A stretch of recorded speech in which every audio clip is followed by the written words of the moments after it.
próxima sesión, que iba a ser sobre ingreso mínimo vital, renta básica, y lo iba a dar Encarna Carmona, que se está estudiando el tema. Pero Encarna se ha retrasado preparando una cosa del estado de alarma y no ha acabado, lo tendremos ya después del verano. Entonces se me ha ocurrido que para despedirnos en julio, y el jueves 16 de julio puede ser un buen día, pues podemos hablar de alarma, que es lo que hemos estado trabajando todos. Yo puedo hacer una exposición previa corta de 15-20 minutos, pero hemos hecho un libro en el Instituto Iberoamericano de Derecho Parlamentario, con ponencias de Raúl Canosa sobre fuentes de alarma, Sergio de Arrichi sobre, creo que fue también, Sergio, No, sobre federalismo y alarma por parte de Daniel Barceló, Piedad García Escudero, control, Ángel Sánchez Navarro en la suspensión de las elecciones. Bueno, pues la próxima va a ser apuntarlo y con eso acabamos hasta el verano. El 16 de julio será de Bien. alarma, que es un tema que nos hemos estudiado todos. Raúl también está haciendo un libro, entonces hago yo una cosa breve y os voy dando la palabra y discutimos sobre alarma, que es un tema que inevitablemente la alarma y el coronavirus pues nos hemos estudiado todos. ¿Parece bien esto? ¿Os parece Muy bien? bien. Sí, sí, muy bien. Usar el chat, ¿parece bien? Sí, ¿me oyes? Sí. ¿Parece bien? Pues lo haremos y así. Sí, dime, Raúl. No, Dime. no, nada, que muy bien, que yo encantado. Yo he escrito sobre esto de las fuentes, que también ha escrito Sergio, y sobre el marco internacional en donde se puede desenvolver la acción del Estado en estas situaciones. Marco internacional de derechos humanos, claro.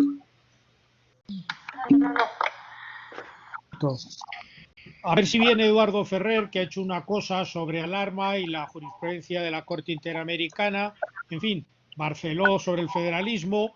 Yo hago algo breve y intervenimos todos sobre alarma el 16 de julio y es el último seminario. En septiembre ya haremos uno o en octubre con la ponencia de Encarna que hemos diferido. Bueno, pues como estamos una cincuentena, vamos a empezar la conferencia de hoy. Veo que Ignacio le ha dado a grabar. Por favor, hay que desconectar todos los...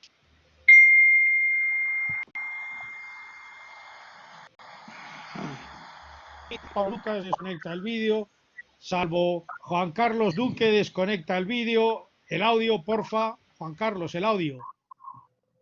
Tienes que quitar el audio, Juan Carlos. Vale. Entonces presento brevemente a Ignacio, habla él y luego tendremos un coloquio. Bien, todos conocéis a Ignacio de sobra, pero en la medida en que con esta forma no presencial hay mucha gente que puede, y alguno puede que no lo conozca, pues es Ignacio hizo dos primeros libros muy interesantes sobre libertad de empresa, uno libertad de empresa y prohibiciones medioambientales, cómo estas prohibiciones limitan la libertad de empresa.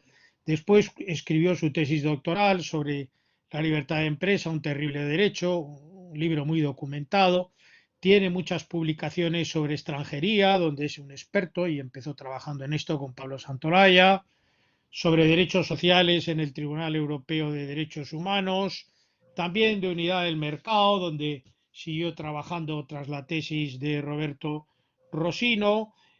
Bueno, por lo que ahora afecta derechos políticos, donde nos sorprendió el caso Hearst y después del caso Hearst, pues todos los asuntos que han provocado los dirigentes secesionistas o del Procés. Lleva tiempo estudiando lo que espero que sea un libro y un artículo y se ha preparado esta conferencia y nos ha mandado un informe de la Comisión de Venecia sobre On Exclusions of Offenders, la exclusión de los criminales, que por cierto, dicho sea de paso, pues este informe de la Comisión de Venecia es bastante pesadito, tiene unas conclusiones, pero es bastante descriptivo.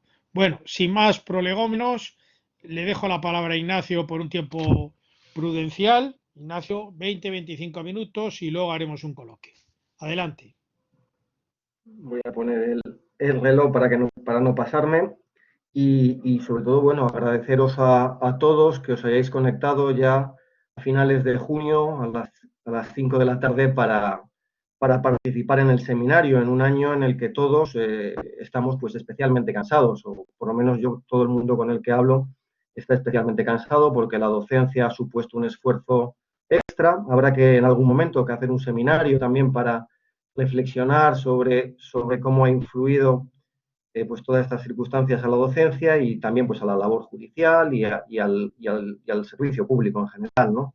Entonces, os agradezco especialmente que estéis porque sé el esfuerzo y las dificultades de este curso, ¿no? De este año.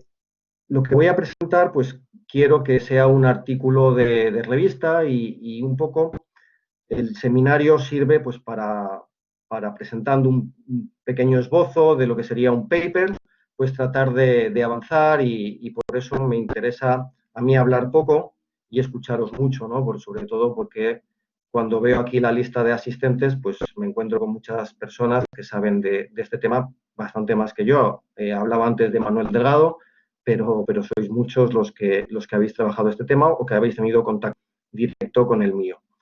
Mi idea es el artículo de revista, robar o tomar prestado el título del informe de la Comisión de Venecia y titularlo pues, de la misma forma que esta conferencia, la exclusión de los delincuentes del Parlamento, aunque el término en inglés es offender y veremos que puede haber algún matiz en el uso del término, ¿no?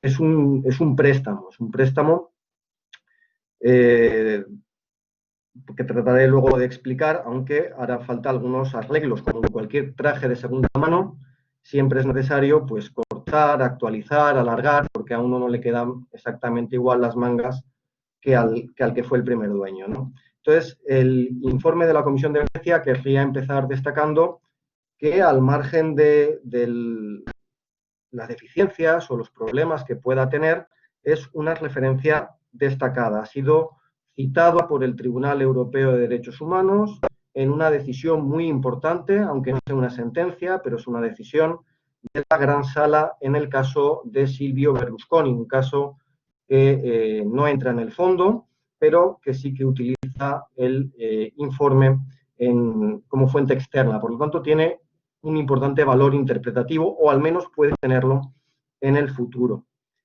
Y entre las adaptaciones que habría que realizar para tratar de traérselo a la situación española, para tratar de analizar el caso español, pues hay adaptaciones de distinto tipo, ¿no? Adaptaciones terminológicas. Para empezar, el término delincuente pues es polémico, quizás no sea del todo exacto. Si fuera del todo exacto, posiblemente en el título tendría que hablar, por un lado, de los acusados y por otro lado, de los condenados. Es evidente que no puedo utilizar el término delincuente para referirme a los acusados. Los acusados son objeto de atención en el informe de manera muy colateral. Sin embargo, en España las limitaciones al sufragio, ya no de los condenados, sino de los acusados, están en el centro del debate. De la misma forma, el término offender en inglés, frente a los términos delincuente en español o el equivalente en francés, da entrada también a situaciones en las que la privación del sufragio se produce como consecuencia de una infracción administrativa. Este tema es muy importante en Venezuela, el caso López Mendoza, que provocó acabó con la salida de Venezuela del sistema de la Convención Americana y es un problema en Colombia. Hace poco la Corte Interamericana de Derechos Humanos tuvo la vista del caso Petro Urrego y es otro caso en el que de destitución de un cargo público, de inelegibilidad de un cargo público como consecuencia de una sanción administrativa adoptada en ese caso por la Procuraduría General de la República. En el caso español, bueno, pues las restricciones se ciñen al ámbito penal. En los casos de probidad en el ámbito administrativo no han llegado todavía al terreno de las inelegibilidades. Y también el informe se centra en el ámbito parlamentario. En América Latina el análisis es más amplio. El caso Lula da Silva afecta a elecciones a la presidencia de la República. En Israel, el caso recientemente de Netanyahu es un problema de incompatibilidad o de incapacidad que afecta específicamente al primer ministro, es decir, a un miembro del gobierno o al presidente, no a cualquier miembro, ¿no?, sino al más destacado dentro del gobierno, pero en España el término parlamento o de las exclusiones de los delincuentes del Parlamento se adapta bastante a nuestra realidad, con la salvedad de los concejales, ¿no? En España habría que hacer una salvedad, habría que hacer un análisis también inclusivo de la figura de los órganos locales. Bien, desde el punto de vista de las adaptaciones, también es importante hacer una adaptación metodológica. El informe tiene una perspectiva preferentemente legislativa. El informe surge porque en Albania llegan a un acuerdo los dos principales partidos políticos, después de una grave crisis constitucional desencadenada por denuncias de corrupción, y llegan al acuerdo de modificar la legislación para endurecer las causas de inelegibilidad. Y eso hace que el informe tenga una fuerte perspectiva de revisión legislativa, ¿no? Lo que a veces llamamos lege ferenda, ¿no?, de revisión legislativa, más que de análisis del derecho aplicable.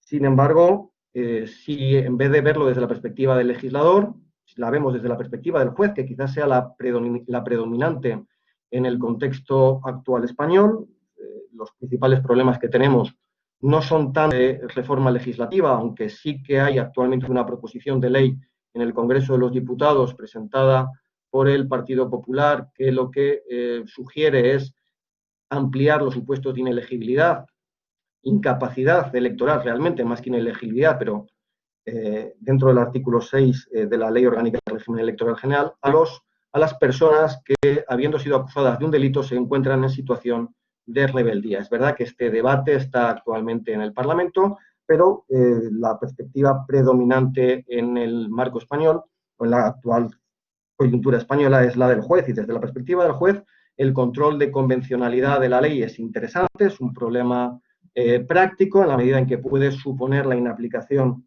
de norma con rango de ley, pero a esta perspectiva, que es la predominante en el informe, se añaden muchas otras que son más urgentes desde la perspectiva práctica, ¿no? La inaplicación de las normas electorales o de las normas sobre limitación al sufragio como consecuencia de una contradicción con el derecho de la Unión Europea, luego lo trataré de apuntar. Los problemas de cómo interpretar la legislación en aquellos casos en los que hay dudas sobre la interpretación de la legislación, si debe o no pedirse el suplicatorio, cuando el cargo ha sido elegido y ya se ha abierto la fase de juicio oral, o cualquier otra duda interpretativa que pueda surgir cuáles son los criterios para cubrir esa laguna, para interpretar la ley, hasta dónde llega el principio de interpretación pro persona o favorable al ejercicio del derecho fundamental. Y también, muy importante, los límites con los que se encuentra el juzgador, el juez penal, cuando tiene que adoptar medidas de carácter discrecional. Medidas discrecionales, sobre todo en relación con la prisión preventiva o la concesión de permisos penitenciarios, que son los casos que se nos han planteado últimamente, o con la suspensión de un parlamentario, o con situaciones de este tipo que implican algún grado de discrecionalidad y por lo tanto, pues la jurisprudencia europea o los estándares europeos pueden servir como limitación o pueden acotar esa discreción. Esos son los problemas, ya digo, más que el puramente de reforma legislativa, que es el que adopta el informe. Habría esta adaptación y una tercera adaptación, terminológica 1, 2 el enfoque, 3 el parámetro. Ya no estamos, el informe utiliza como sinónimos los términos estándares internacionales, estándares europeos, estándares del Consejo de Europa. Se está refiriendo en todo momento a estos últimos. Está, por supuesto, ignorando los estándares del Pacto Internacional de Derechos Civiles y Políticos, que serían estándares internacionales y que han tenido un papel en el caso español y también han tenido alguna incidencia en el caso brasileño como consecuencia de la inhabilitación de Lula da Silva, pero sobre todo en el caso español, la gran novedad, el año 2015, que es en el que se emite el informe de la Comisión de Venecia, es el mismo año en el que el Tribunal de Justicia de la Unión Europea dicta una importante sentencia, que es la sentencia del Viñe, y además en las mismas fechas, y a partir de ahí la incidencia del derecho de la Unión Europea, ya no solo de la Carta de Derechos Fundamentales de la Unión Europea, sino del Acta Electoral de la Unión Europea y el Estatuto de los Privilegios e Inmunidades, pues ha cobrado una singular relevancia. Por lo tanto, el informe habría que reconstruirlo o hay que reconstruirlo si queremos utilizarlo para analizar el caso español, y viene bien porque nos ayuda a distanciarnos. Yo creo que no es un mal punto de partida porque obtienes cierta perspectiva. ¿Cuáles son los problemas que se plantean preferentemente en España? Que simplemente pues, voy a enunciar como forma quizás de abrir el debate. El primer problema, uno de los primeros problemas, sería el control judicial de la ley. Repito, no es el más acuciante, no es el que ocupa la portada de las noticias, con la salvedad de esta proposición de ley que establece la inelegibilidad de los acusados que se encuentran en rebeldías, es decir, que se encuentran en otros países, tienen nombres y apellidos, ¿no? Comín y Puigdemont, que son los dos líderes independentistas que huyeron a Bélgica y que actualmente están ocupando su cargo de europarlamentarios en el Parlamento Europeo.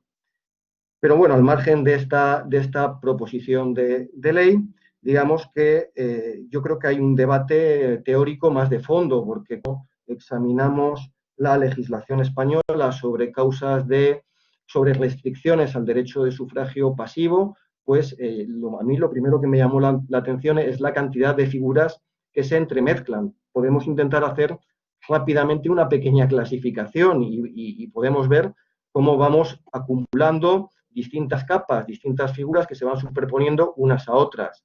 Si el criterio de clasificación es el momento en el que se produce la restricción, tenemos restricciones al acceso,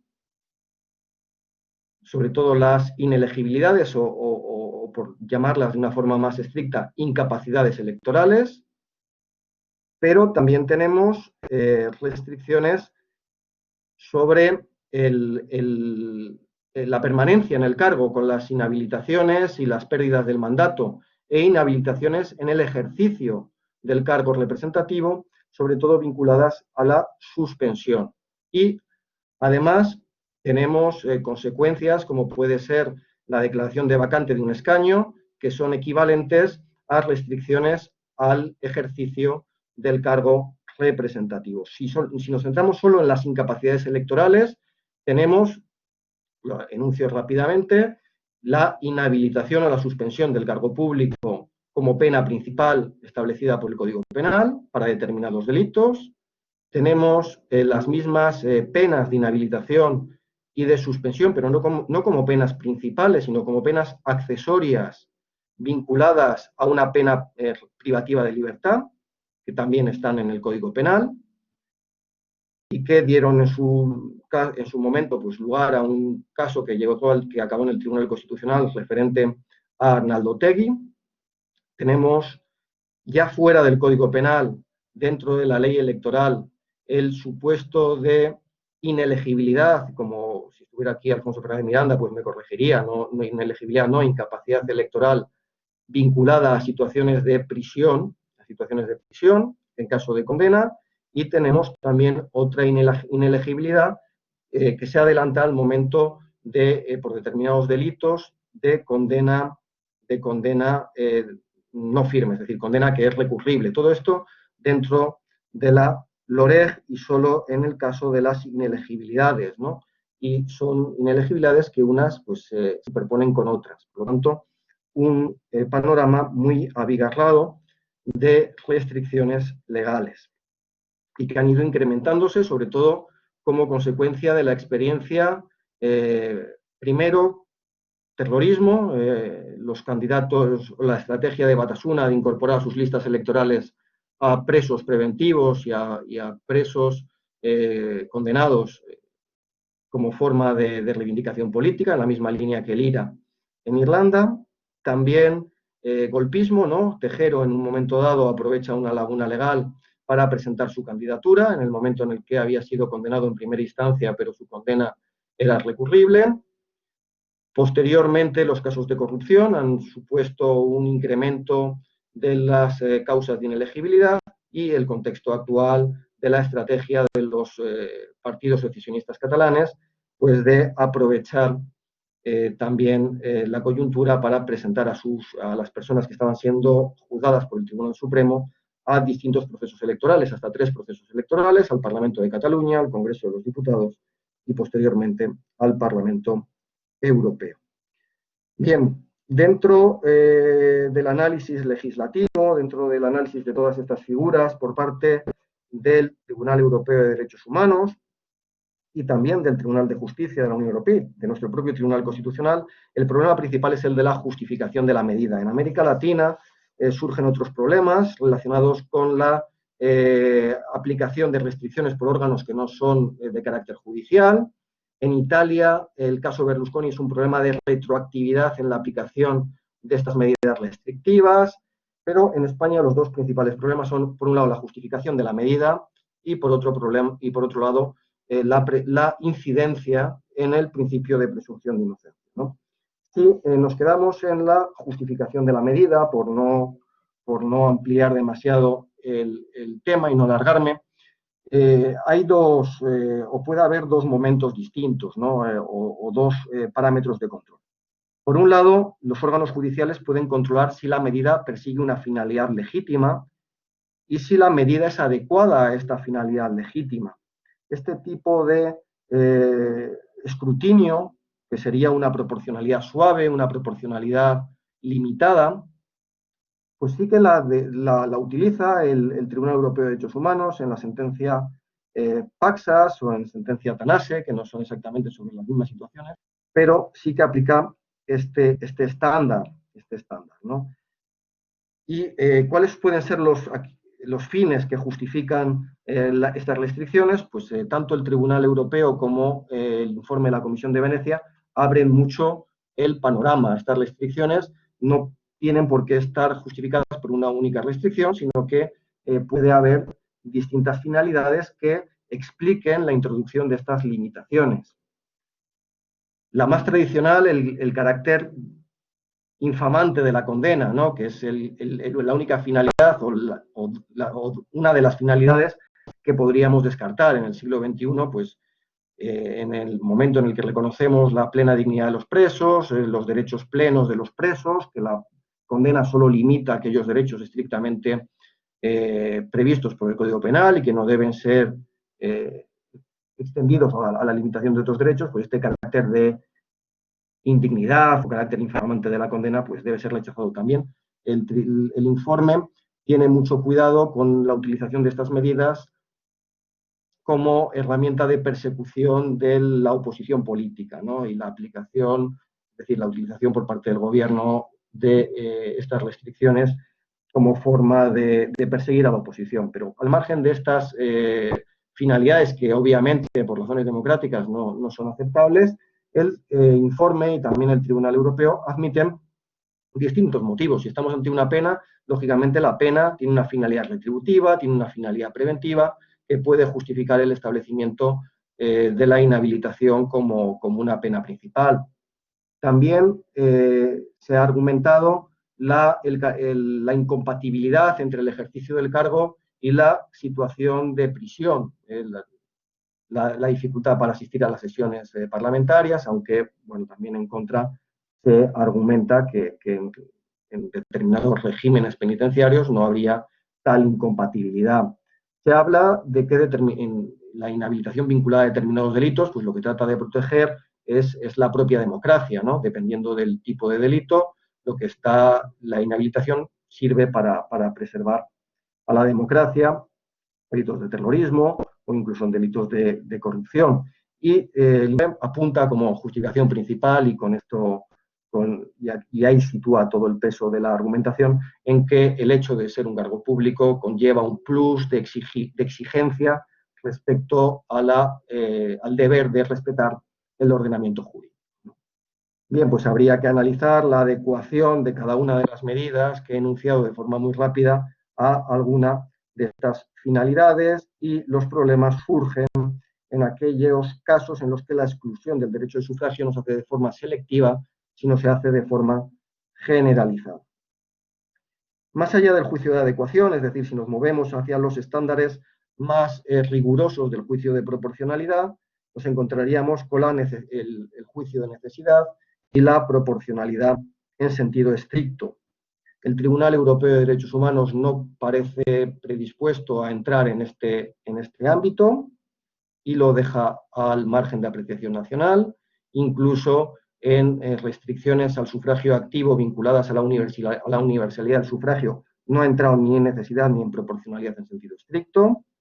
El Tribunal Constitucional, cuando ha juzgado la suspensión prevista en el artículo 384 bis de la Ley de Enjuiciamiento Criminal, también se ha movido en un terreno de proporcionalidad débil o atenuada, que no alcanzaría estos escalones.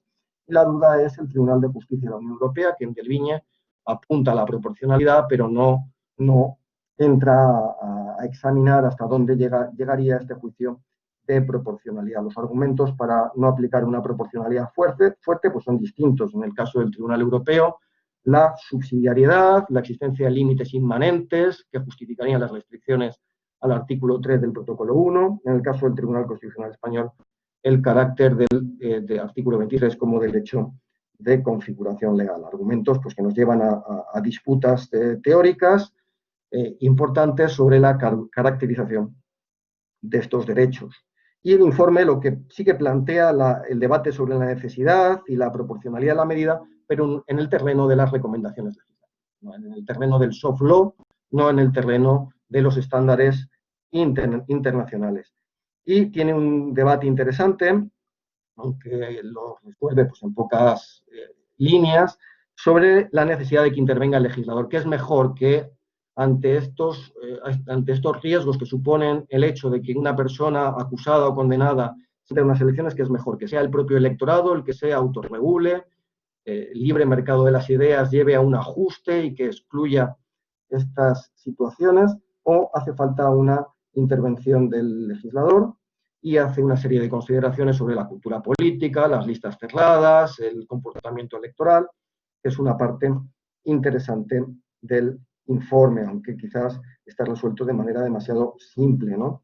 Y luego está la proporcionalidad en sentido estricto de la medida. Nos podríamos plantear si una inelegibilidad o una incapacidad electoral no supone una restricción más intensa que una medida de suspensión y si no debería justificarse primero la posibilidad de responder a una situación de este tipo mediante una suspensión del cargo público en el caso de que se produzcan situaciones incompatibles con el ejercicio del cargo parlamentario antes de ir a una inelegibilidad que lo que impide es la propia celebración, es la propia competición electoral.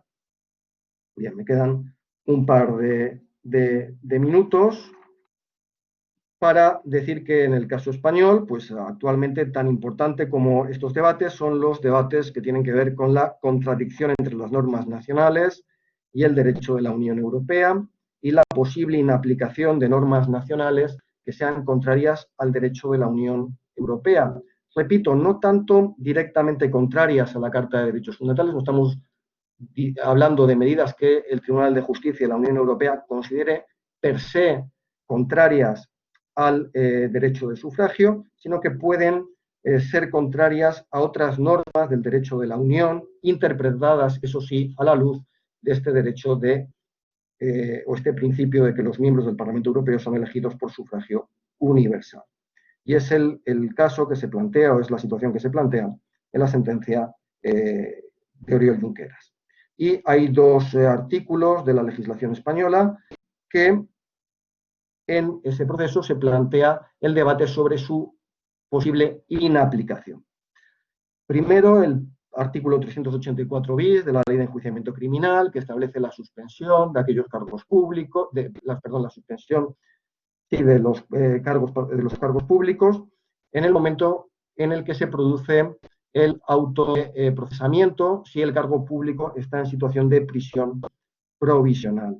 El dictamen, la opinión del abogado general plantea que este artículo no sería aplicable en el caso de las elecciones al Parlamento Europeo por una serie de consideraciones y en el debate no entra el Tribunal de Justicia de la Unión Europea, no está en la sentencia. Pero más claro que esto, también está en la opinión del abogado general, tampoco en la sentencia, la posible inaplicación del 224.2 de la LOREG, que establece que en las elecciones al Parlamento Europeo, los miembros del Parlamento Europeo, los candidatos que han resultado electos, pero que no realizan el juramento o promesa de acatamiento a la Constitución ante la Junta Electoral Central, y en este caso no los realizaron porque estaban fugados en el extranjero, sus escaños quedan vacantes. El debate surge en las opiniones del abogado general, el Tribunal de Justicia elude el debate, pero luego el Parlamento Europeo reconoce la condición de parlamentarios europeos de estas dos personas, Comín y Puigdemont, inaplicando obviamente este artículo 224.2 de la Ley Orgánica del Régimen Electoral General, y el Tribunal Supremo, la sentencia de mayo de este año, las dos sentencias de mayo de este año del Tribunal Supremo de la Sala Tercera, pues vuelven al tema sobre la aplicabilidad de este artículo 224. Un problema de interpretación de las normas del derecho de la Unión Europea, y desde mi punto de vista el elemento clave es que el Tribunal de Justicia utiliza como principio fundamental el de la autonomía del Parlamento Europeo en un momento muy complicado en el contexto de la integración europea. El Tribunal de Justicia no quiere condicionar el acceso, no quiere que el acceso a la condición de diputado pueda quedar condicionado por las normativas nacionales, y hace una interpretación pro integración del Estatuto de Inmunidades de los miembros del Parlamento Europeo. Un tema que luego podemos volver en el debate. Y por último, tenemos la discrecionalidad judicial. Hay una serie de decisiones, como puede ser el auto de prisión provisional o la concesión de permisos penitenciarios, en los que los jueces penales, jueces de vigilancia penitenciaria, tienen un amplio margen de discrecionalidad en la concesión, y hay una sentencia del Tribunal Europeo, que es la sentencia de Mirtas contra Turquía, que reduce o impone a los jueces nacionales una serie de obligaciones respecto de la adopción de estas decisiones, y les impone un deber de ponderación del derecho de participación política en la adopción de las decisiones. Es decir, un juez penal manda a un parlamentario o a un candidato a serlo a prisión provisional, aparte de analizar la necesidad de la medida desde los criterios generales que utilizan para adoptar las medidas de prisión provisional, deben ponderar también el impacto de la medida sobre el derecho de sufragio, sobre la relación de representación que mantienen con sus electores. El caso de Mirta es un caso contra Turquía, donde los tribunales turcos no motivan en absoluto la necesidad de la medida de prisión provisional. Por lo tanto, no es fácil saber hasta dónde va a llevar el Tribunal Europeo de Derechos Humanos estas obligaciones de los jueces nacionales a la hora de ponderar o motivar, es decir, si se va a quedar en un control formal sobre la motivación de la decisión del juez nacional, o si va a entrar a analizar el fondo, va a entrar a revisar la decisión de fondo. Y el tema se ha planteado ante el Tribunal Constitucional español en varias sentencias que tienen que ver con la prisión provisional de los acusados por el juicio del proceso, y también con la concesión de permisos penitenciarios, y el Tribunal Constitucional ha dictado una sentencia muy diferente hacia los jueces ordinarios, basada en un juicio de razonabilidad de la decisión del juez, mientras que hay votos particulares de algunos magistrados del Tribunal Constitucional que abogan por un control más intenso de las decisiones de los jueces ordinarios. Esto es un problema clásico de justicia constitucional, el papel del Tribunal Constitucional en la revisión de la decisión de los jueces ordinarios, si es un control formal o debe entrar a ponderarlos, debe entrar a ponderar por sí mismo la necesidad de la medida. Me he alargado más de lo que quería tratando de esbozar este panorama. Disculpas. Muchas gracias, Ignacio, por esta ponencia muy interesante. Te han salido muchos temas, vamos a ver en cuáles podemos profundizar. Voy a decir algo muy breve y luego, por favor, levantar, simplemente para que tengáis tiempo de levantar manos, el monigote ese con el dedo, pincharlo los que queráis hablar. Daré las palabras, si te parece bien, Ignacio, y tienes un papel y un bolígrafo. Toma nota de 2, 3, 4 intervenciones y luego vas contestando. ¿Qué se me ocurre a mí, simplemente para hacer tiempo y que preguntéis? Me parece que es distinto si el sujeto pasivo que interfiere el derecho de sufragio es el legislador, que tiene una amplia libertad de configuración, más aún si es legislador penal, pero también el legislador electoral, y si es un juez. Porque el margen de apreciación nacional respecto de la ley debe ser amplio y en el ámbito interno la libertad de configuración. Luego creo que, claro, es que aquí las interferencias son distintas, porque no es lo mismo una causa de inelegibilidad, no poder ejercer el sufragio pasivo como consecuencia de una condena penal, todo lo que has estudiado del caso Hearst, la condena penal que lleva como pena principal o accesoria la privación del sufragio en función del delito, de la gravedad o del tiempo, ese es un supuesto. Otro, la prisión provisional. Otro, los permisos penitenciarios para ir al Parlamento o para jurar el acta electoral. Otro, la persecución de la oposición, donde el Tribunal Europeo se ha puesto muy estricto y me parece que hace muy bien, el de Mirchas y todo esto. Es decir, que puede ser que otro ingrediente, además de quién viola, si el legislador o el juez, sean las distintas interferencias. Por último, y es la pregunta que te hago, yo no veo claro que tenga que ser una proporcionalidad, como se ha dicho, débil o suave. Porque si hablamos del sistema electoral, de si es proporcional o mayoritario, va un tribunal a revisar eso. Es muy difícil un control de constitucionalidad o de convencionalidad. Pero si se priva del sufragio por un delito de escasa duración, menos de 3 años, o se anuda la privación del sufragio automáticamente en el Código Penal a muchos delitos, ¿por qué no se va a revisar esa proporcionalidad? Es decir, no tengo claro, y esa es mi pregunta, ¿por qué la proporcionalidad tiene que ser suave o restrictiva en las causas de inelegibilidad? Bueno, ya he hablado mucho. ¿Quién quiere tomar la palabra?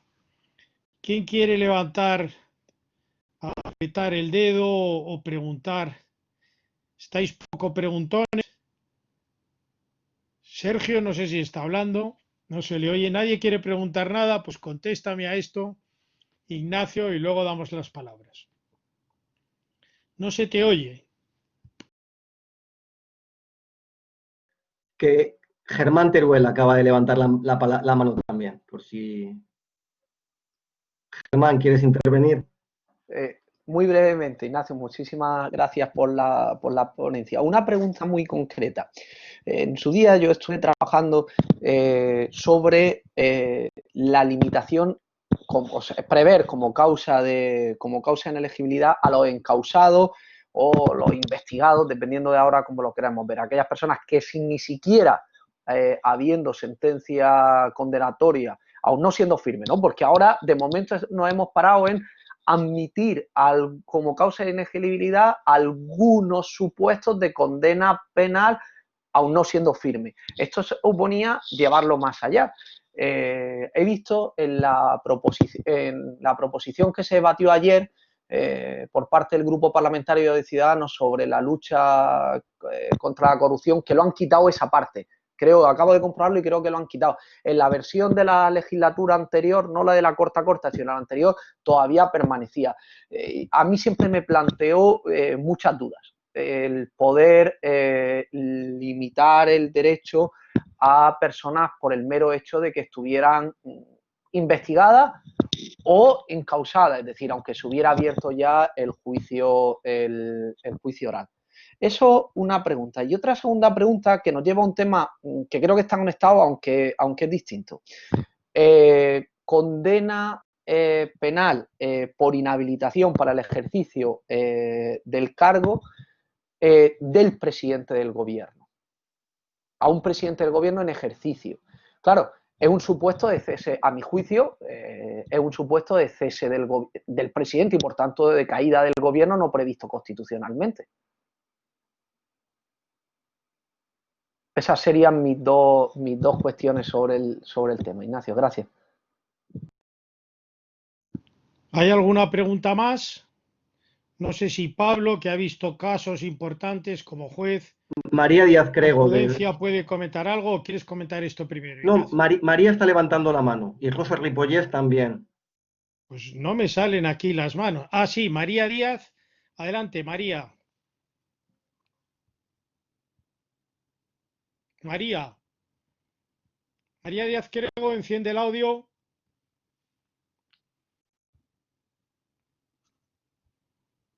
No se le oye, ¿verdad?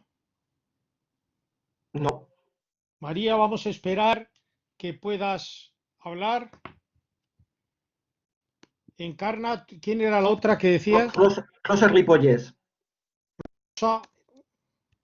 Pues si María no puede intervenir, yo voy a ser muy breve y lo haría con mucho gusto.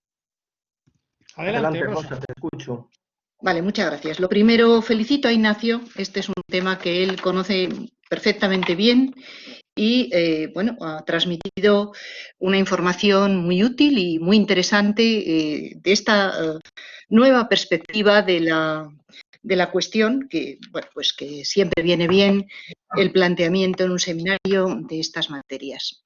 Vamos a ver, si te he entendido bien, has dicho, lo he anotado, la inelegibilidad impide la competición electoral, con lo cual sería una traba al ejercicio de un derecho. Yo creo que no es así, y te digo por qué, Ignacio, y bueno, lo someto a la consideración de todos vosotros. La inelegibilidad puede efectivamente tener relación con el ejercicio del derecho de representación, pero no impide la competición electoral, desde el momento en que no elegimos candidatos individuales, sino listas partidistas.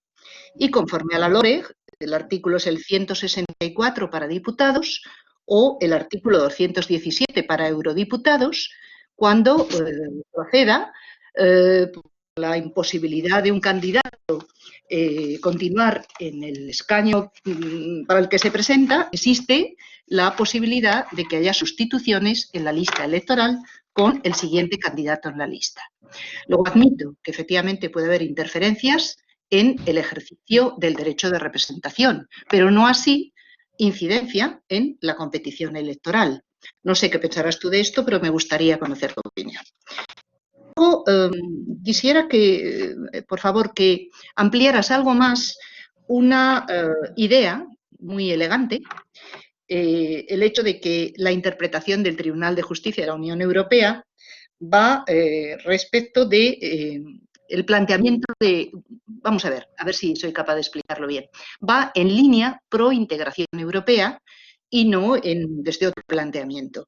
¿En qué te basas para esta afirmación que yo no la he visto en la intervención del abogado general, ni tampoco en la breve sentencia del Tribunal de Justicia de la Unión Europea? Pero a lo mejor lo he leído sin la debida atención.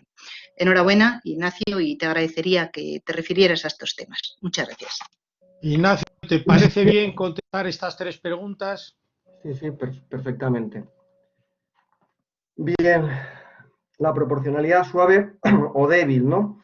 En el caso del Tribunal Europeo de Derechos Humanos, la pregunta es si al derecho de sufragio, al derecho de elecciones libres, que está en el artículo 3 del protocolo 1, se le debe aplicar el mismo control de proporcionalidad que se aplica, por ejemplo, a la libertad de expresión o al derecho de asociación. Y la respuesta intuitiva sería que sí, en la medida en que son derechos de la misma naturaleza, son derechos políticos. No parece que haya motivos para aplicar al derecho de sufragio un criterio, un estándar menos exigente que a la libertad de expresión. Sin embargo, el Tribunal Europeo de Derechos Humanos sí así lo ha considerado, y lo ha considerado con dos argumentos. El primer argumento es un argumento formal, diciendo que mientras que los artículos del Convenio Europeo que refieren a la libertad de expresión y al derecho de asociación hacen referencia a que la medida tiene que ser necesaria en una sociedad democrática y limita los fines que justifican la restricción, el artículo 3 del protocolo 1 no alude ni a la necesidad de la medida en la sociedad democrática ni a la existencia de un listado cerrado de fines que justificarían la restricción. El Tribunal Europeo habla de límites inmanentes. Para el derecho de elecciones libres haría... Y el hecho de hablar de límites inmanentes no afecta solo a los límites que justifican la restricción, sino que en la guía que utiliza el propio Tribunal Europeo, que publica, mejor dicho, el Tribunal Europeo sobre la interpretación de este artículo, dice que esta diferencia textual implica un control de proporcionalidad que se queda en los primeros escalones y no avanza hacia los siguientes. Esta es la jurisprudencia del Tribunal Europeo, que puede ser discutible. En aquellos momentos, el caso Hirsch ni siquiera es un caso de proporcionalidad en sentido estricto, ni de necesidad, es un caso de control de adecuación de la norma. Si la norma inglesa se adecua a la finalidad pretendida, y el hecho de que la restricción sea general deriva en un problema de falta de adecuación. Pues bien, ni siquiera en este caso el Tribunal Europeo de Derechos Humanos, por las propias particularidades de los mecanismos de cumplimiento, ha podido forzar la modificación de la legislación británica, y en una reciente decisión del Comité de Ministros, el Comité de Ministros ha dado por cumplida la sentencia Hirsch sin necesidad de que el Reino Unido modifique una sola coma de su legislación. Esto hace que el Tribunal Europeo pues tenga serias dificultades a la hora de hacer cumplir las sentencias en las que hace un control sobre la adecuación de la legislación. Esto unido a un fenómeno que viene desde hace tiempo y que tú has reflejado en tu libro, que es el de la subsidiariedad, el creciente uso de la subsidiariedad y de los mecanismos estos de control formal antes de que un control sustantivo de las restricciones. Con subsidiariedad y margen de apreciación estamos a falta de que un país ratifique el protocolo número 15 y entre en vigor la modificación del preámbulo en la que se alude expresamente al margen de apreciación y a la subsidiariedad. No parece que el Tribunal Europeo esté en situación de avanzar en su control de proporcionalidad, pero ojo que ya el control de la adecuación de la medida puede poner en aprieto alguna de las medidas que tenemos en nuestra legislación. Otra cosa es el Tribunal Constitucional. El Tribunal Constitucional español está, o hasta donde yo sé, que no soy un experto en la jurisprudencia del Constitucional sobre sufragio, sois otro que estáis aquí pues mucho más expertos que yo, el control legislativo lo sitúa en un plano de razonabilidad o de proporcionalidad suave. No sé si desde la sentencia de la mesa de Ribatasuna, donde sí que hace un control estricto de la proporcionalidad del legislador, no sé si el Tribunal Constitucional se ha destacado en muchas ocasiones por controlar la proporcionalidad directamente del legislador y menos de la ley penal o de la ley electoral, ¿no? ¿Basándose en qué? En la configuración legal del derecho de sufragio, una categoría que tú también has destacado, que tiene muchos problemas, ¿no? Sirve lo mismo para un roto y para un descosido, y no parece que tenga una solidez teórica, pues tan derecho de configuración legal acaba siendo la propiedad o la libertad de empresa como el derecho de sufragio, y uno no sabe qué es esto de los derechos de configuración legal muchas veces.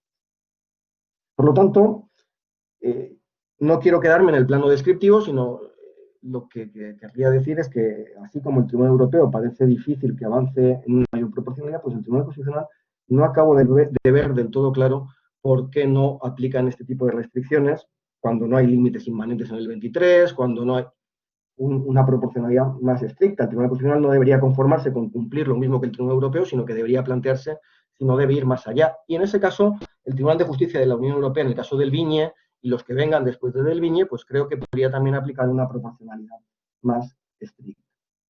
Lo que ha contado Germán Teruel es verdad, la extensión de las causas de inelegibilidad a los encausados. A los encausados se plantea sobre todo en el ámbito de la corrupción, de la lucha contra la corrupción. Hay distintas proposiciones de ley, hay una enmienda del Grupo Socialista en el Senado a una ley que se estaba tramitando, luego UPyD, luego también Ciudadanos, que han propugnado la modificación del artículo 6.2 de la LOREG para ampliar a un supuesto de inelegibilidad para personas que estén acusadas por la comisión de determinados delitos.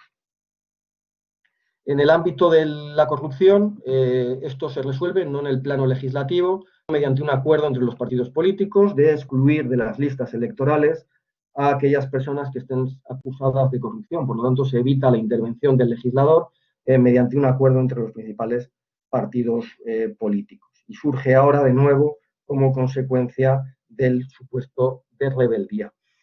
Sin entrar en el tema de la presunción de inocencia, que nos llevaría lejos, yo no creo sinceramente que aquí esté en juego la presunción de inocencia, sobre todo si nos movemos en el ámbito de la suspensión del cargo público. Yo creo que la suspensión del cargo público en estos casos suspensión que está prevista tanto en el reglamento del Congreso como en la ley de enjuiciamiento criminal, con extensiones diferentes. La suspensión es menos restrictiva del derecho de sufragio y no plantea problemas o no plantea los mismos problemas desde el punto de vista de la presunción de inocencia. Enfocar esto técnicamente como una, ya no digo una inelegibilidad, vamos a llamarlo lo que son, una incapacidad electoral, me plantea problemas más serios. El tema de la inhabilitación del presidente del gobierno, supongo que habría que tratarlo como un supuesto de incapacidad, pero no he pensado en ello y la pregunta es lo suficientemente complicada como para dar una vuelta. Así que, Germán, te lo agradezco mucho, me lo guardo y le daré una vuelta. Y es parecido a lo que ha sucedido en Israel. Lo que pasa es que la sentencia del Supremo de Israel solo está en hebreo, no hay forma de encontrarla de momento en inglés, ¿no? Pero sí, y el caso, claro, de Torra también, donde la pérdida de condición de diputado supone o repercute o plantea dudas sobre si puede mantenerse como presidente de la Generalitat en la medida en que el Estatuto de Cataluña exige que el presidente sea parlamentario. Son temas que están conectados con lo que intento tratar, pero que no son lo mismo en la medida en que no son cargos representativos, sino que ya son cargos de gobierno, ¿no? Por lo tanto, yo creo que plantear problemas distintos, igual que sí que hay supuestos de destitución de ministros, o los ministros incurren en un supuesto de incapacidad si son condenados en un caso de falta de probidad administrativa en aplicación de la ley de transparencia, por ejemplo. Entonces, ahí sí que hay otro tipo de restricciones que plantean problemas también diferentes, ¿no? Pero conectados, obviamente. Muchas gracias, Rosa, siempre tan amable. Es un privilegio que seas asociada en el departamento y que colabores. Yo lo que he querido decir es que la suspensión prevista en la ley de enjuiciamiento criminal y en el reglamento del Congreso es una restricción menos intensa del derecho de sufragio que una incapacidad electoral, a mi juicio. Y desde luego seré muy cuidadoso cuando lo ponga por escrito. Es verdad que la inelegibilidad no puedo decir que impide la competición electoral, sí que la puede afectar, sobre todo si quien está sujeto a la medida de inhabilitación o de incapacidad o de inelegibilidad, depende de los casos, es el cabeza de lista.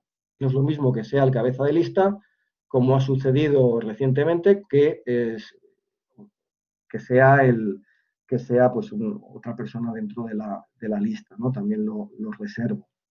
Y respecto del Tribunal de Justicia de la Unión Europea y la sentencia Junqueras, yo creo que la sentencia Junqueras, el problema de fondo es a estos supuestos, o en este momento en el que se funde el proceso electoral con el derecho parlamentario, el momento entre la comunicación de los resultados electorales y la adquisición de la condición de diputado y la asunción posterior del mandato, en este complejo procedimiento donde lo electoral y lo parlamentario se funden,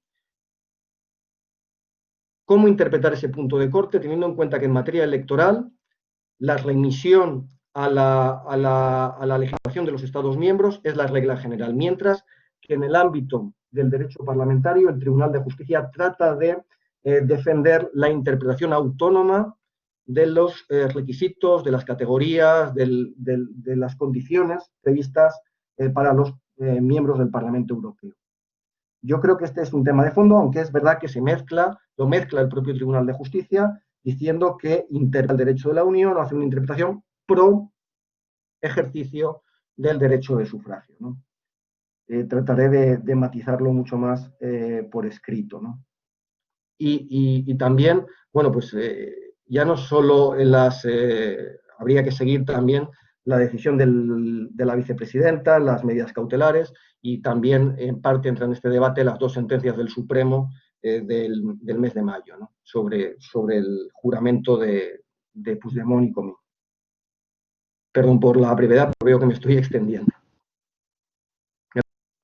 Tiene la palabra Pablo Lucas Murillo, que ha levantado la mano, María Díaz, que no pudo hablar, y luego Soledad Santana, en este orden, si os parece bien. Pablo Lucas, ¿quieres decir algo?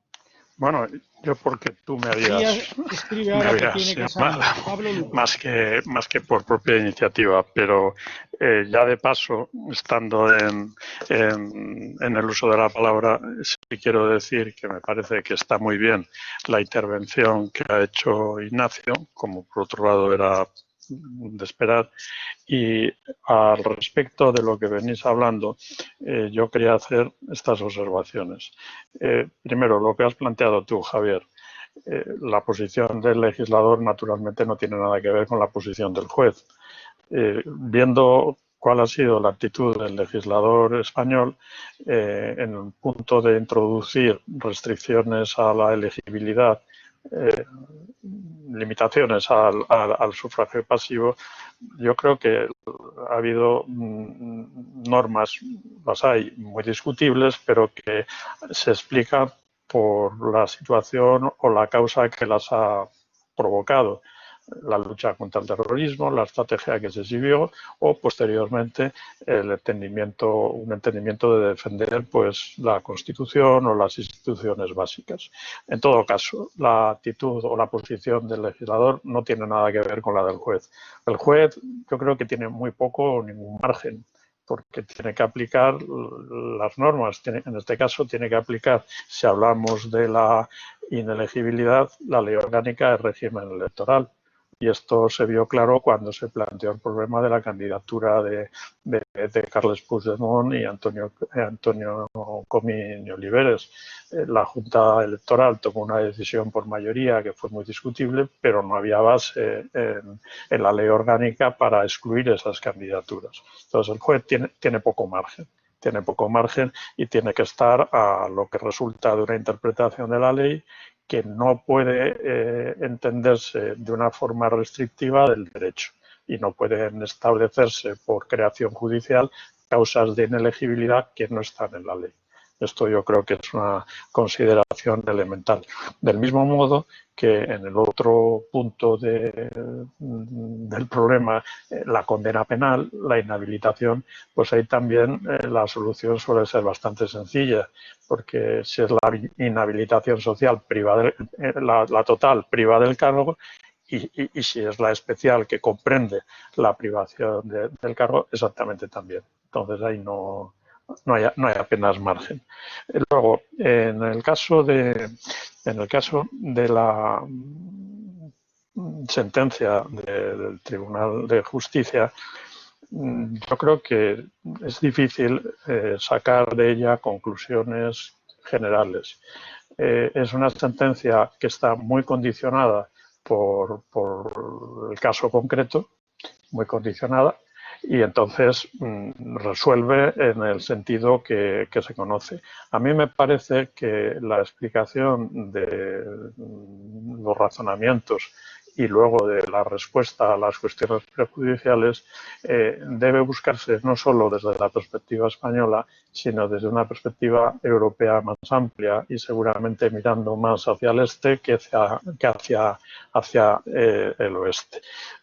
Por eso, el concluir que, como dice Ignacio, que opta por la autonomía del Parlamento y esa sería la conclusión principal, pues yo creo que hasta cierto punto, porque si al final viene a decir que efectivamente el señor Junqueras tenía inmunidad, pero la inmunidad de la que se discutía para ir, acreditarse y volver, pero inmediatamente después dice que si el Tribunal Supremo consideraba que debía permanecer en prisión, podía mantenerlo en prisión sin nada más que dirigirse al Parlamento para que levantara la inmunidad, pues al final esa inmunidad se queda en poco, o se quedó en poco. Y la propia sentencia daba pie a que se quedase en tan poco.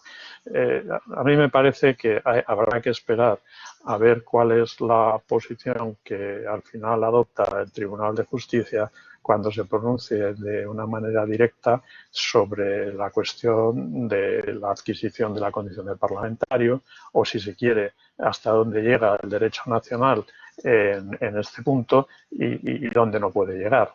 Ahí estamos con lo que en la sentencia se trata de formalidades, y que en nuestro caso pues remite al artículo 224, pero hay otros requisitos que pueden ser en materia de incompatibilidades o incluso en materia de acatamiento que no son exclusivos del derecho español, sino que también hay otras previsiones en otros lugares. Entonces, por eso yo creo que habría que ser en este punto más prudentes y esperar a que el tribunal perfile más su posición, porque desde luego, desde el derecho de la Unión, desde los tratados, desde el acta, desde el protocolo de privilegios e inmunidades, pues la construcción de la sentencia de diciembre por sí sola no sale.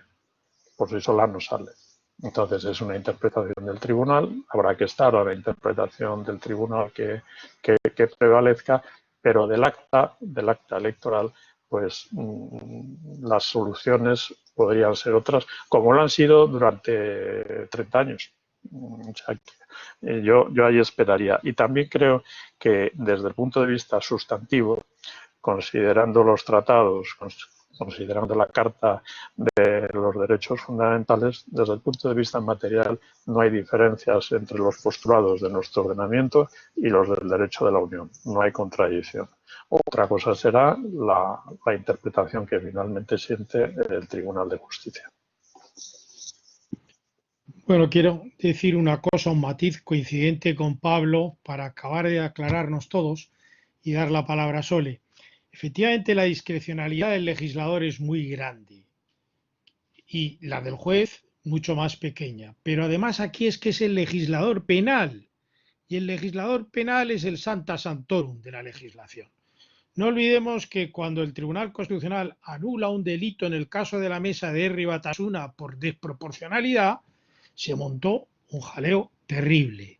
Aquí el que quita el sufragio al candidato no es la ley electoral, que hace un reenvío, sino es el Código Penal, muchas veces. Entonces, claro, aplicar una proporcionalidad restrictiva al Código Penal, al legislador penal, una proporcionalidad intensa, es muy difícil, porque tipificar delitos y la proporción en las penas tiene un margen de incerteza grandísimo. Es distinto de cuando se quita el sufragio pues, por ser miembro de una familia real o por cualquier otra causa que no está en la ley penal. Lo que estoy diciendo, gran discrecionalidad del legislador y del legislador penal inevitablemente también. Y ya para callarme, coincido con el análisis de la sentencia de Junqueras que ya hemos hecho aquí en un seminario. Uno de los problemas del Tribunal de Justicia es que interpreta muy poco. Dice muy poco, eso le impide hacer una interpretación constitucional suasoria. Y uno tiene la impresión que hay que esperar un poco para ver qué queda de esta sentencia Junqueras, que es una sentencia en un caso concreto. Pero creo, como dice Ignacio, dando respuesta a la duda de Rosa Ripollés, que probablemente la sentencia del Tribunal de Justicia mira hacia el este de Europa, hacia Centro Europa, para asegurarse no tanto de lo que pasa en España, sino de que se constituya el Parlamento Europeo. Doy la palabra a Soledad y luego dice si quieres algo sobre Soledad y sobre lo mío. Ignacio María Díaz se ha ido. Sole Santana. Hola, felicidades a Ignacio por su ponencia y a todos los que han participado.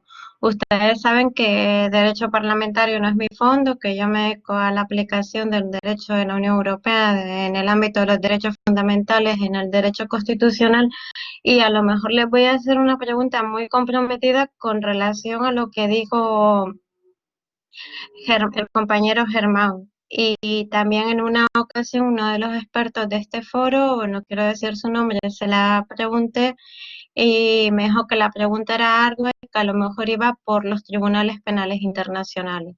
Al margen de todas las libertades que se hayan restringido, de que se hayan valido del estado de alarma, utilizando otras medidas de estado de excepción y sitio, si se llegara a verificar que el gobierno tenía conocimiento de todo lo sucedido y de toda la gravedad antes del 8 de marzo, se le podría exigir responsabilidades penales y ser imputados por la vía nacional o, como otros gobiernos en dicho caso se supone tendrían que ir por la vía de los tribunales penales internacionales, aún fuera un fuerte golpe para nuestra democracia, pero también es cierto que sería un síntoma de madurez de que no pueden manipularnos ni hacer con nosotros lo que quieran, siempre y cuando se verifique que sea, o sea, que tenían conocimiento y que no actuaron y que pusieron en juego el bienestar del país, el orden público, la salud pública y la integridad de todos los ciudadanos.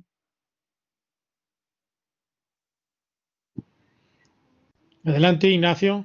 Disculpa por la pregunta, Ignacio, yo sé que es un poco... No, yo no puedo, no estoy capacitado para responderla porque nos vamos al terreno penal, ¿no? Y de esto sé poco como para meterme en algo que no sepa. Pero bueno, entiendo que queda en el aire por si alguien tiene mejor criterio, ¿no? Yo querría enlazar con las reflexiones anteriores sobre el margen de discrecionalidad que tiene, por un lado, los órganos de la mesa del Congreso, o sea, los órganos de dirección del Congreso, pero sobre todo también los jueces, ¿no? Es verdad que la regla general es que sus actuaciones son regladas, sobre todo en un ámbito en el que las restricciones las impone directamente el legislador, operan de forma automática, ¿no? Ope legis.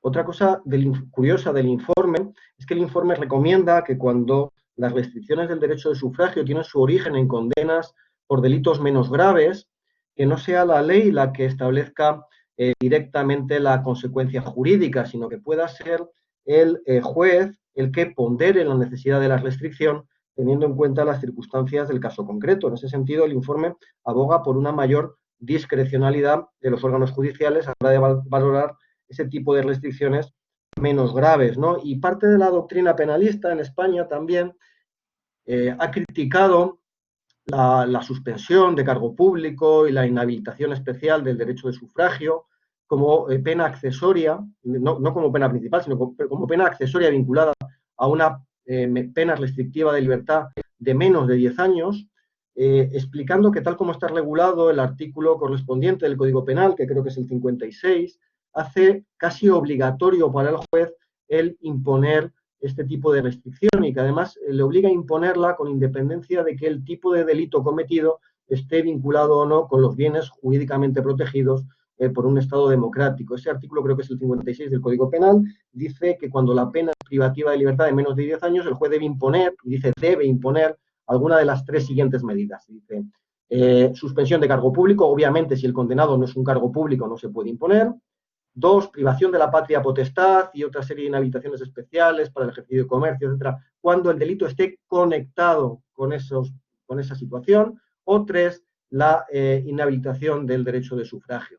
Entonces, un juez que debe imponer una de esas tres medidas, en la práctica, dice la doctrina penal, se ve obligada a imponer como medida accesoria, como pena accesoria, la privación del sufragio no activo. Estoy hablando, por supuesto, del sufragio pasivo. Incluso en ese caso, la doctrina penal dice que la ley deja poco margen al juez y hay autores que abogan por una reforma legislativa que dejara una mayor discrecionalidad al juez para decidir si adopta o no estas medidas accesorias en el caso de delitos no tan graves. Pero bueno, al margen de ese supuesto, hay otro caso en el que el juez tiene una amplia discrecionalidad, que es la adopción de la prisión provisional y la concesión de los permisos penitenciarios. Me puedo estar equivocando, pero desde fuera da la sensación que el juez tiene una amplia capacidad para valorar las circunstancias concurrentes, como pueden ser el riesgo de fuga o reiteración delictiva, que no es una ponderación completamente condicionada por el juez no es la boca que dice las palabras de la ley, sino que el juez tiene un amplio margen de discrecionalidad a la hora de determinar esas circunstancias. Dicho por alguien que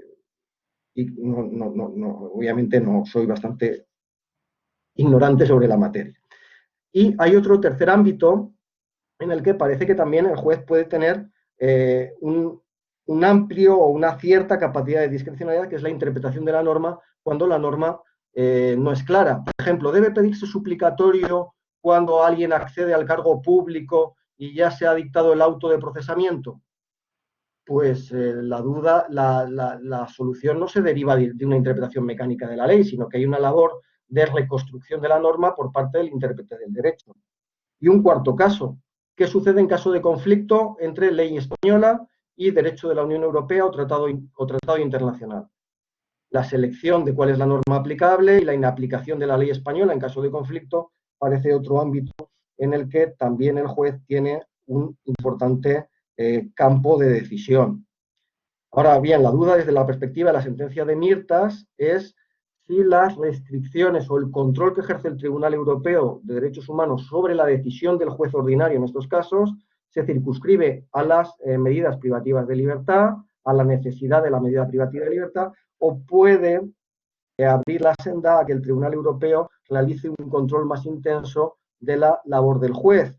Por ejemplo, en otros ámbitos, en el ámbito laboral, con la instalación de cámaras de videovigilancia, la jurisprudencia del Tribunal Europeo parece que está expandiendo las obligaciones de los jueces en materia laboral y el control que el propio Tribunal Europeo se arroga sobre las decisiones de esos jueces. De ahí la reflexión que planteaba. Pero, por supuesto, posiblemente estoy confundiendo lo que es habría que partir de cuál es la regla general, que es el carácter reglado de la actuación, y efectivamente aquí quizás sea lo excepcional. Lo que pasa que a veces las excepciones nos llaman más la atención.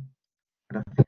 Ignacio, le voy a dar la palabra a Juan Carlos Duque porque estoy viendo la cara, él no lo debe saber y parece que no está muy de acuerdo, para que Juan Carlos Duque, que es un gran conocedor de la jurisprudencia constitucional, opine. Y ya que he tomado la palabra, te repregunto. Yo sí, cuando contestes a Juan Carlos primero.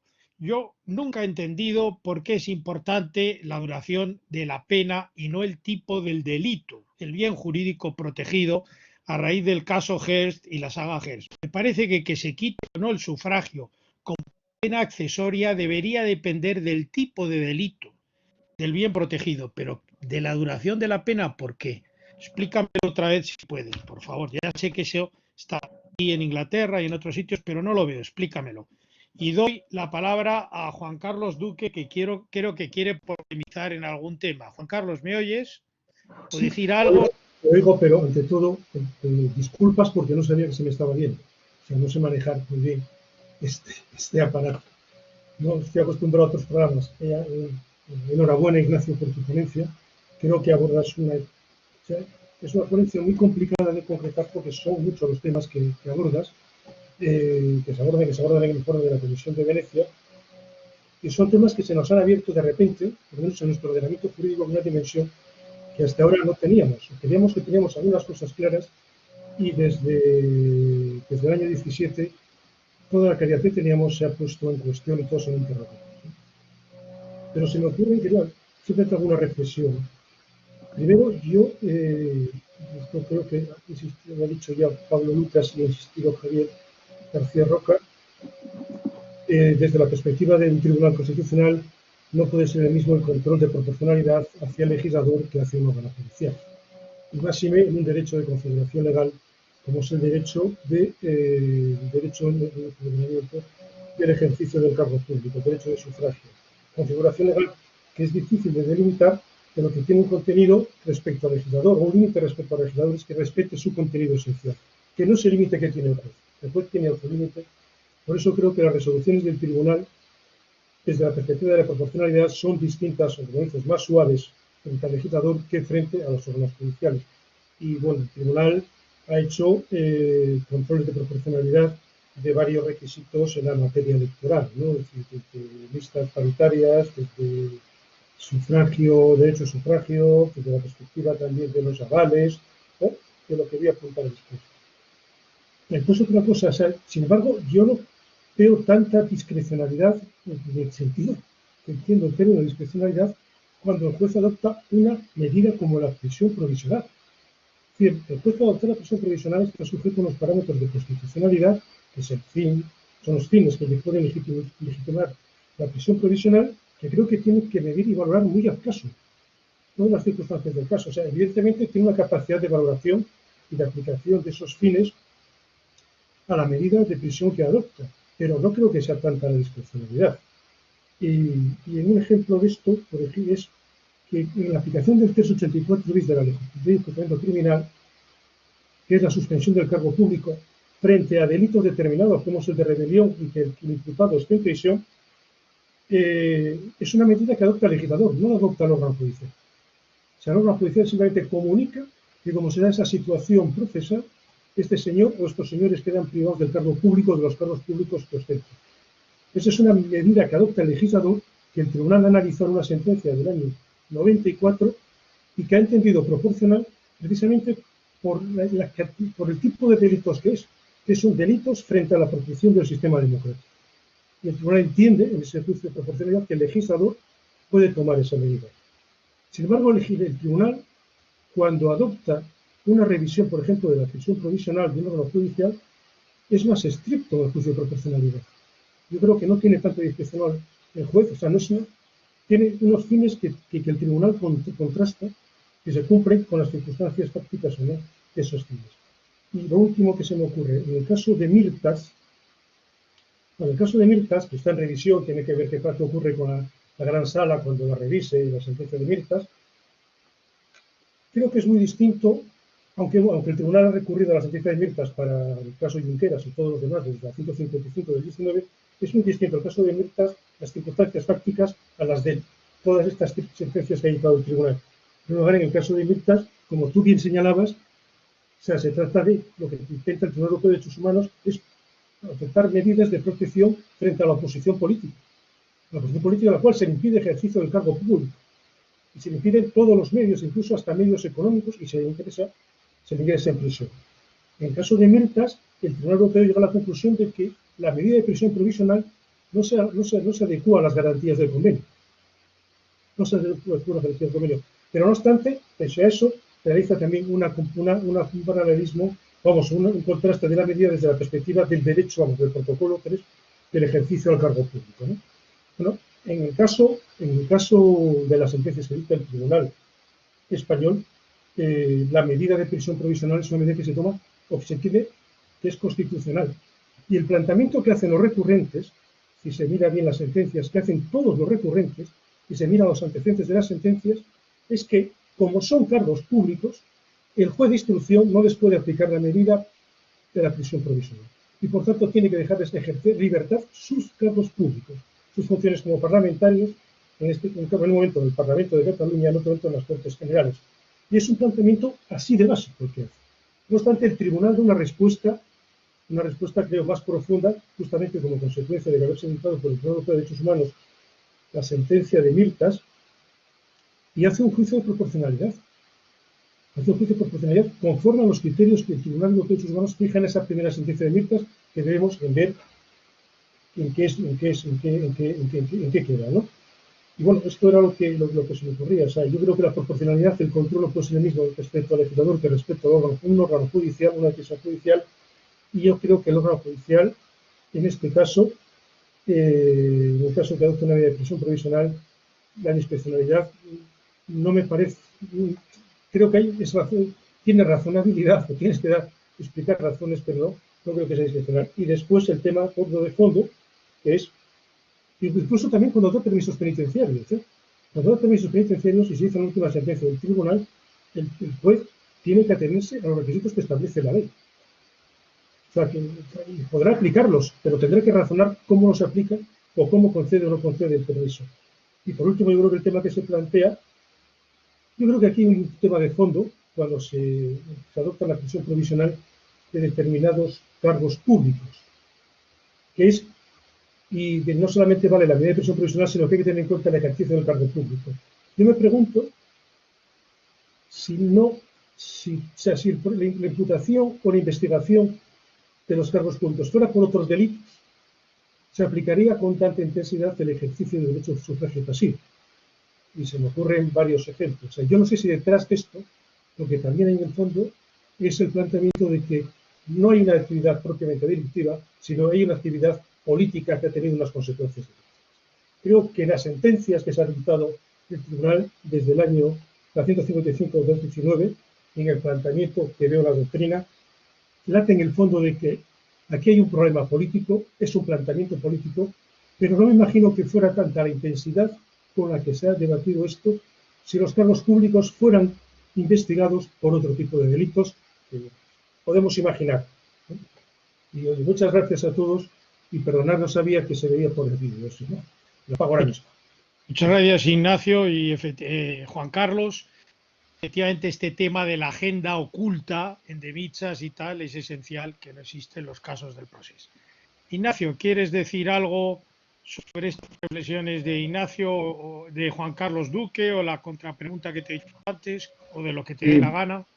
Sí, quiero agradecer de verdad los comentarios de Juan Carlos Duque y preguntarle, ¿no? En la línea que él estaba explicando, en las sentencias, la 155 de 2019 y las siguientes, da la impresión de que la decisión de la mayoría lo que hace es analizar la decisión del juez, del juez instructor, desde la perspectiva de la razonabilidad de la decisión judicial y de la motivación de esa decisión judicial, de la utilización de los criterios habituales para adoptar la medida de decisión provisional, añadiendo además la exigencia específica de Mirtas, que es la ponderación, que la motivación del juez penal haya ponderado el impacto de la medida sobre el ejercicio de la actividad política, ¿no?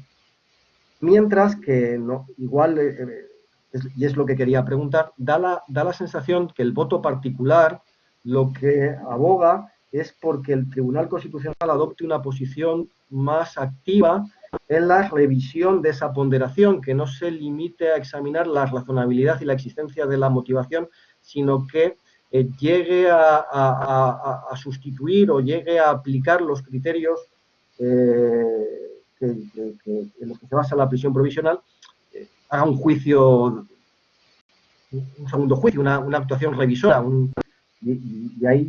y eso es correcto, si el debate que hay de fondo es la posición del Tribunal Constitucional respecto de los jueces como un control de la razonabilidad de la actuación judicial, y que el Tribunal Constitucional debe evitar ser un tribunal de instancia. Esa sería mi pregunta. No, yo soy intérprete de la voluntad del Colegio de Magistrados cuando se reúnen y debaten en secreto. Vamos a ver, aquí hay un tema, hay un dato fáctico importante que de alguna forma condiciona la redacción de la sentencia.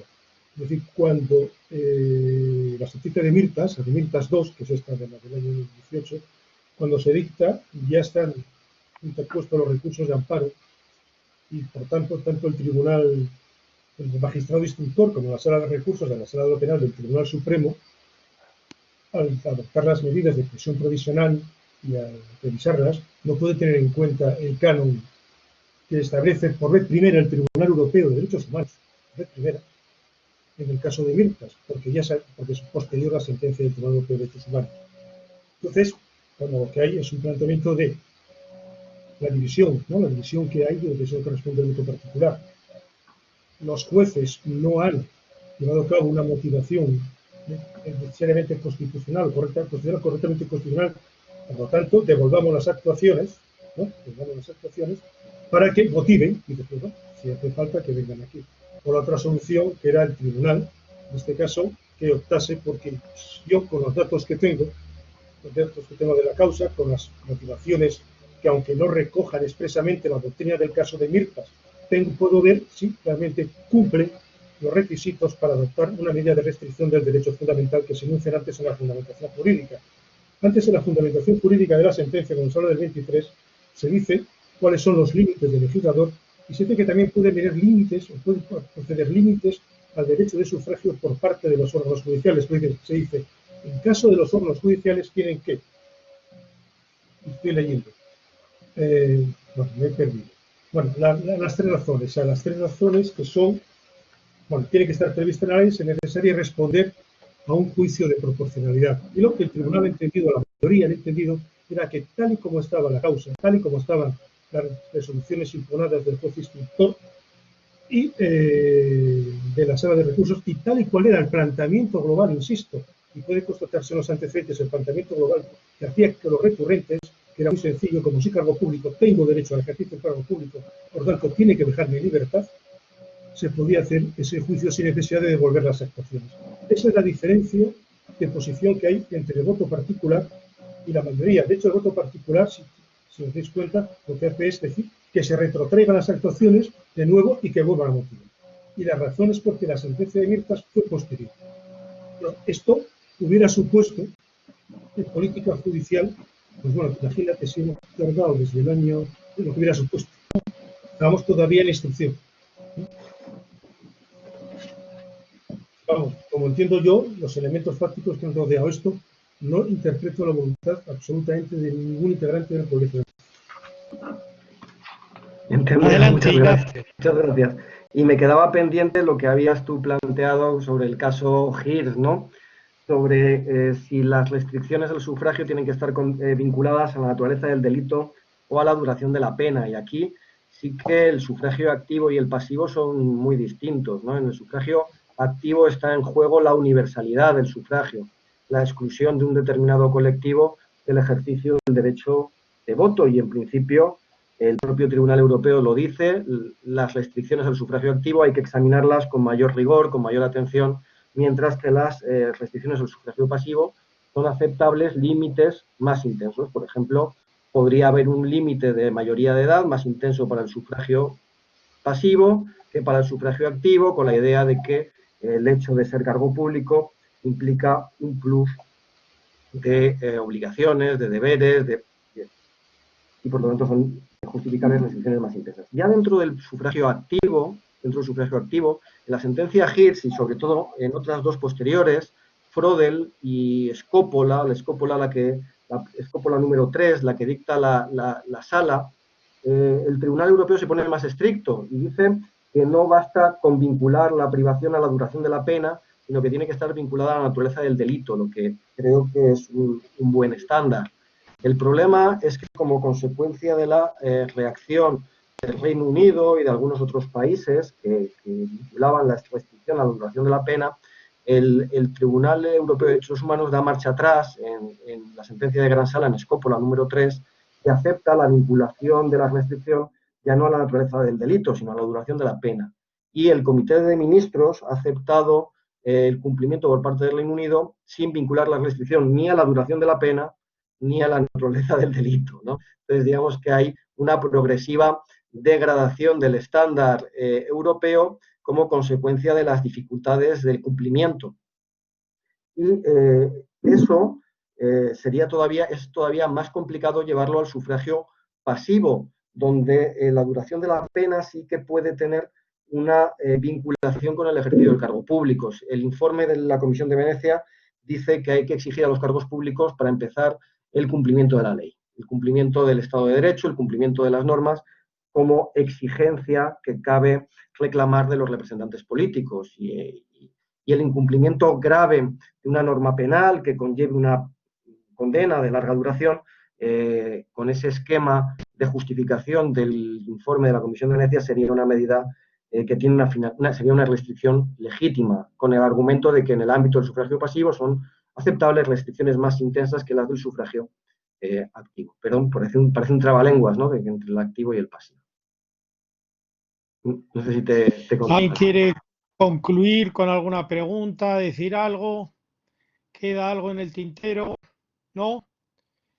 Bueno, pues si no queda nada en el tintero, yo reitero mi felicitación a Ignacio García Vitorova, que ha lidiado un toro muy complicado porque son muchas cosas, mucha jurisprudencia, y ha acertado en ordenarlo, sistematizarlo. Pues la misma lectura del informe de la Comisión de Venecia pues ilustra de que este tema no es nada sencillo y que pues no te damos un aplauso físico porque sonaría muy mal, pero simbólicamente ahí a través de la red y del chat podéis darle un aplauso a Ignacio, gratificar por su esfuerzo y por su claridad de idea.